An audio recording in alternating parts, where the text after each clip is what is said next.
Thank you very much, Regierungsrat Engelberger. We are glad for these words. I know that you have a very heavy agenda, and I estimate highly that you have come, and I know that you have to leave very soon, so great that you came. Can I now ask Director General Strohmeier to speak some words on behalf of the European Commission? Good morning, ladies and gentlemen. It's a great pleasure for me to be here at the opening of the 8th CLINAM conference. As Bert Löffler, as organizer, has already stressed, the CLINAM conferences are an excellent opportunity for global networking and for discussing the unmet medical needs and novel solutions that can be offered by the application of nanobiotechnology and other technologies in medicines. But we all know nanomedicines and nanomedicine products have a long and very costly development path from the lab to the market. Extensive preclinical and clinical testing is needed before getting the authorization from the medical regulators. The role of medical regulation is extremely important in the translation process. Strong and robust regulatory science is needed for evaluating the quality, safety, and efficacy of new nanomedicine products. Close international cooperation is needed to develop new testing guidelines, methods, and standards in order to reduce the cost of developing new medical products and to limit the time to market. I am pleased to state that quite some progress has been in this respect achieved at EU level. The new Horizon 2020 EU nanomedicines characterization laboratory infrastructure creates a network of European labs for chemical, structural, biological safety and toxicity characterization of nanomedicines. It is created in a strong international cooperation with the US Nano Characterization Laboratory. EU NCL and US NCL will help SMEs and other organizations to characterize their novel nanomedicines, supporting regulatory requirements, and the project INATRANS aims to support spin-off companies, SMEs, and academic researchers to address key issues for future translation of new nanomedicine concepts, thereby speeding up development and avoiding costly failures. 3 new projects develop pilot lines for upscaling of nanopharmaceutical production from small labs and small laboratory quantities to the larger GMP production quantities that are needed for late preclinical and clinical testing.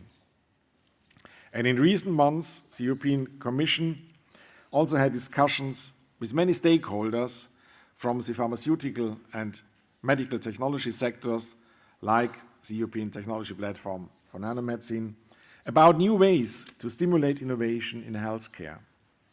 As a result, a task force has recently been created to elaborate plans for an industrial development initiative on emerging and strategic technologies for healthcare.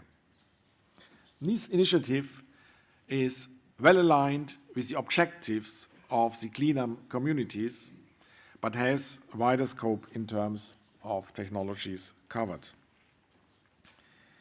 But it will pay much emphasis on the requirements for translation of research results and to the regulatory and financial aspects stimulating entrepreneurship. The concept is that of an open and flexible platform composed of a wide range of organizations that each make a contribution to support the overall goal. The members will very different. Nano, of course, is the guiding principle, but also biomaterials research organizations, industrial associations from the pharmaceutical and medical technology sectors, European, national and regional funding bodies, regulatory authorities, clinicians, patient organizations, and others. It will reinforce policy in this field improve coordination and increase the visibility. I'm particularly pleased that the industrial organizations MedTech Europe and the European Federation of Pharmaceutical Industries and Associations, FBIA, along with several other organizations, will contribute to this task force. The concept of the new Industrial Development Initiative has been very well received during initial consultations so far, and our planning is to have a well-defined plan by November. Nanomedicines and other enabling technologies and novel personalized medicine approaches will also take a more pronounced role in the European Joint Technology Initiative on Innovative Medicines, IMI, especially through the new Industrial Partners in Research initiative. For the EU Research and Innovation Programme Horizon 2020, we are looking forward to the publication of the second biannual work programme 16-17 in the second half of this year, with continuing strong support for nanomedicine and medical technologies.